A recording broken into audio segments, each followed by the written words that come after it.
आप सबको आज के भगवान के लिपि रूप दर्शन के अवतरण के इस दिवस पर बहुत बहुत बधाई।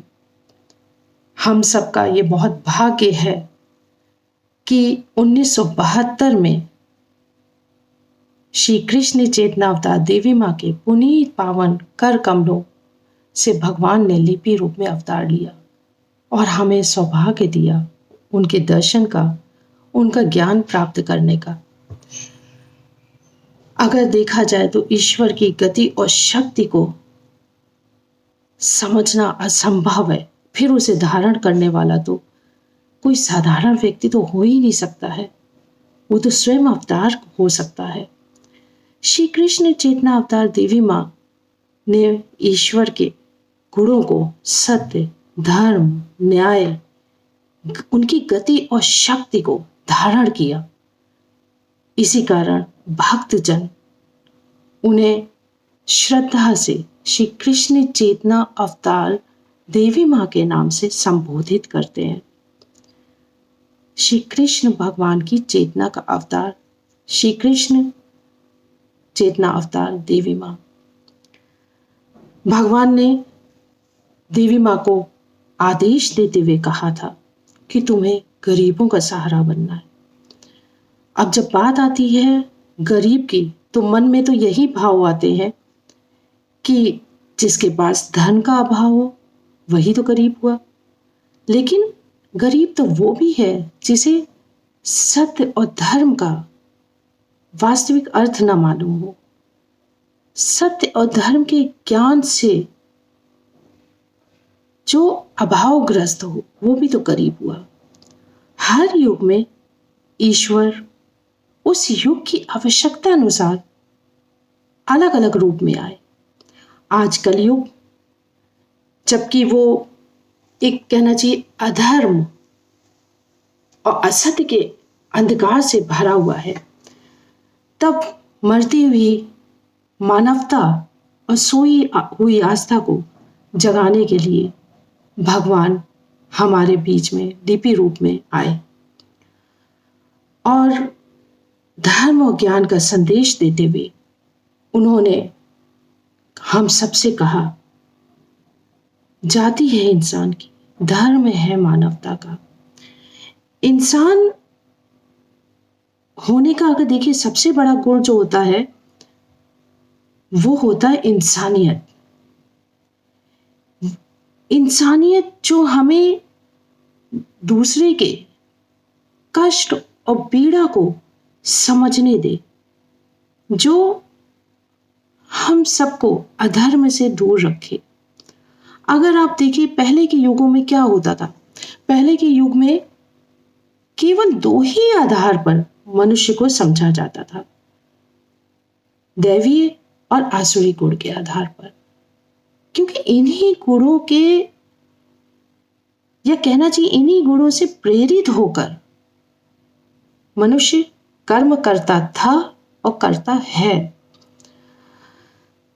आज अगर देखा जाए अनेक जातियां हम सब ने बना रखी हैं, लेकिन मानवता रो रही है, इंसानियत रो रही है।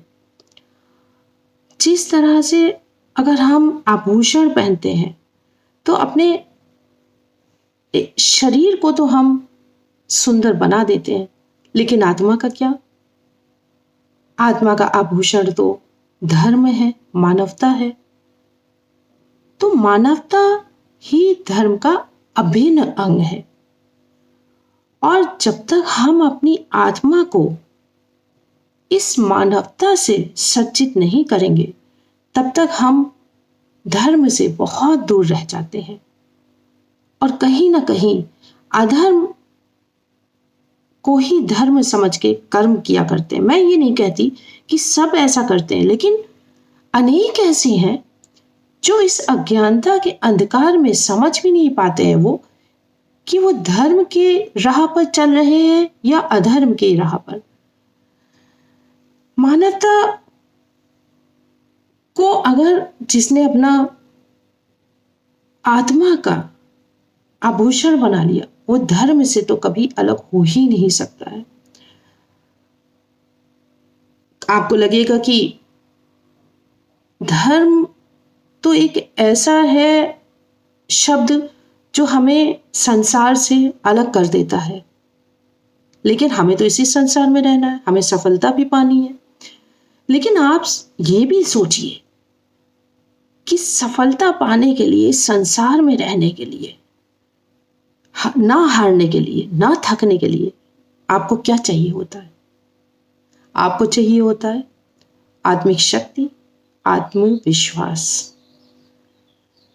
तो ये धर्म आपकी वही आत्मिक शक्ति है, आत्मा की शक्ति है, आपका आत्मविश्वास है ये धर्म। कई बार जब कहा जाता है कि अज्ञान का अंधकार, तो बहुत अनेक ऐसे लोग होते हैं जिनके आत्मसम्मान को इससे ठेस पहुंचती है, क्योंकि आज जो कलयुग है वो बुद्धिजीवी युग भी है, और इस बुद्धिजीवी युग में कहीं पर भी ज्ञान की कमी तो नहीं है। फिर कैसे ही कह दिया कि अज्ञान का अंधकार? ज्ञानी तो रावण भी था, महापंडित था, लेकिन क्या वो धर्म को पहचान पाया? अपने आराध्य को वो समझ पाया कि वो उससे क्या चाहते हैं? क्या वो धर्म के अनुसार कर्म कर पाया? जब तक हम धर्म अधर्म, सत्य असत्य का अंतर नहीं जान लेते, जब तक हम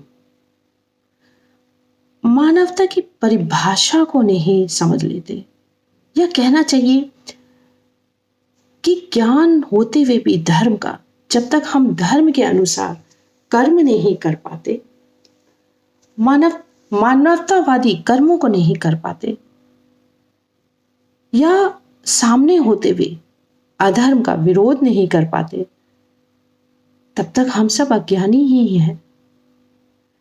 जब तक हम सब ने, चाहे वो भगवान राम हो, चाहे भगवान श्री कृष्ण हो भगवान शंकर या दुर्गा जी, उनकी पूजा करके भी हमने यही नहीं समझा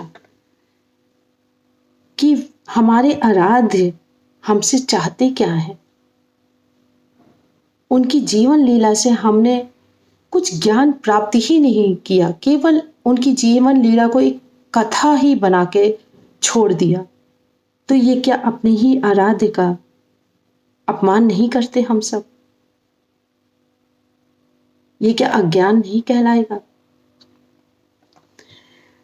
भगवान कहते हैं कि धर्म को केवल एक साहित्य समझकर नहीं पढ़ना चाहिए, ना ही उसका व्यसन बनाना चाहिए।